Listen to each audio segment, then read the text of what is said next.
All right, my viewers and subscribers. So I know that you are all getting yourselves ready for West Indies versus New Zealand later on tonight. Now, as you were, Captain Rahman Powell was speaking, and he was saying that it is definitely a good time right now to be playing New Zealand because they are a bit undercooked and they are under pressure.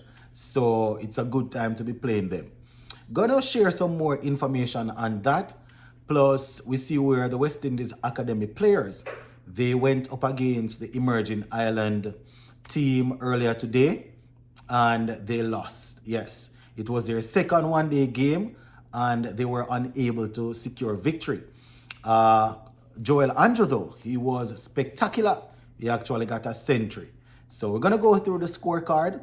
We're also going to talk a little bit about Australia strategizing to try and get England out of the World Cup. So give a listening here until the end. Let me know what you all think in the comment section. All right. So with West Indies set to take on New Zealand, Captain Rahman Powell was speaking and he was basically saying that they are not expecting a pitch that is going to be a 200 pitch, or he was saying that it's a possibility that the groundsmen might not get an opportunity to produce a belter because of the weather. You understand? Not getting enough time out there to prepare the pitch. So he was saying that the good thing about all of this is, it's a good, they find themselves playing New Zealand at a good time. So I am taking this from the ESPN Cricket Info website, and this is Captain Rahman Powell here, and I quote, "Definitely, if there is a good time to play New Zealand, I think it's no, right? As you said, they are a little bit undercooked. The pressure is really on them because this game decides whether they go on, yes or no." He said, having said that, we are not focusing on New Zealand. We are focusing on what we have to do. Yes. So Captain Rahman Powell is, bearing in mind that it's a good time to play them, but at the same time, they have to be careful because, New Zealand is either they win or they go home. So they are definitely going to be looking to play their best cricket, right? So that is what he was saying. Now, as it relates to the pitch, this is Rahman Powell, and I quote, "With the rain around, that can play a part in the scores. If the groundsmen don't have sufficient time to produce good wickets, that's also a problem with the rain around. You don't get enough time to sun, right?" He said, "Hopefully tomorrow is a very good day in terms of the weather." I don't know. For the people living over there, can you all tell us what's happening? Can you all tell us what the weather is like? Is it going to be good? Can we expect a full game, or is there rain? Let me know what's happening in and around the ground. All right, so moving on from that little bit of news there to the West Indies Academy players. Now, yesterday we played the first one-day game against Emerging Ireland, and we lost that game. Now, today it was a bit closer. Yes, it was closer. Emerging Ireland won this game by 1 wicket with they actually had one delivery to spare. So they won the game with 1 wicket and one delivery by 1 wicket, one delivery to spare. Now, the West Indies Academy batted first in that game and they scored 278 for 8. Yes, 278 for 8. And Joel Andrew batting at number 3. He was brilliant with bat in hand. He had 143 from 141. Yes, 143 from 141 deliveries. 12 fours and 7 sixes, right? Leonardo Julian at the top, he scored 18. Teddy Bishop got 19.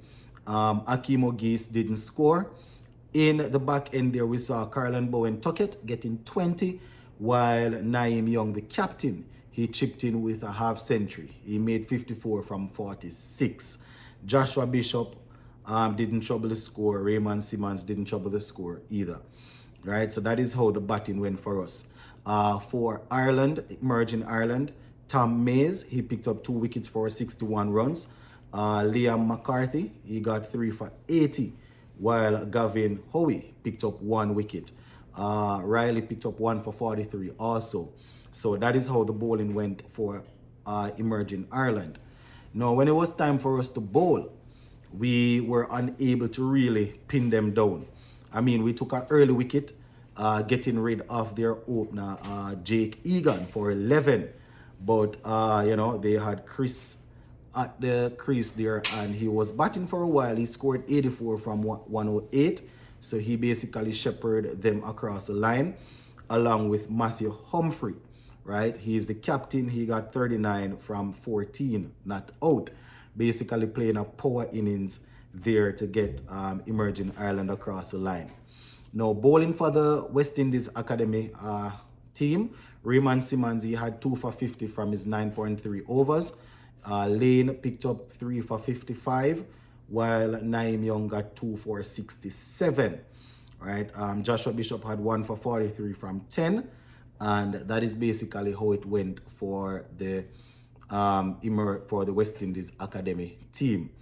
Right? So 2 victories there. Emerging Ireland already sealing the series. They have 1 more game to go, and then they will play 2 4-day games. So good exposure for the youngsters. Hopefully they can finish off this final game here with a victory. So shout out to Emerging Ireland for securing a win. Now, just before we go, I was on Wisden Cricket website, and I see an interview here, where the Australians, they seem to be plotting a little way to get England out of the World Cup. Their pacer, Josh Hazelwood, was talking about, manipulating the run rate, right? I mean, if they win this game that they have coming up, they would be able to, if they win it pretty big, then they would contribute to England being knocked out. I mean, England need to win their remaining 2 games, having lost 1 and 1 washout to rain. They need to win their 2 games big, and they need a favor back from Australia, right? So Josh Hazelwood was saying that they might be strategizing how to mathematically knock England out, because England is a type of team that if they go on in the competition, they might rebound and beat any team on any given day, right? So the thing about it though is that ICC, they have different rules and regulations, and one of the things, in Article 2.11 Code of Conduct, they spoke about players, trying to manipulate things like run rate to benefit, to prevent another team from going through, So based on what they're saying, if they are found to have done that, then it's a possibility that, it's 2-point suspension. So their captain, Mitchell Marsh, would be suspended from the 2 first Super 8 games. So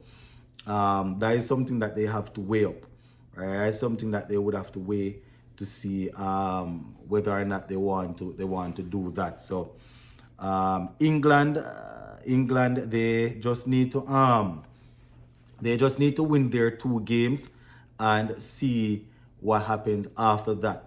You understand? Australia, I don't know. They are definitely going to try to win, and it's against Scotland. So if Australia is able to secure a big victory against Scotland, then that probably will help England. So Australia will probably look to try and win, but probably not too convincing. So yeah, that is pretty much it for this one, my people.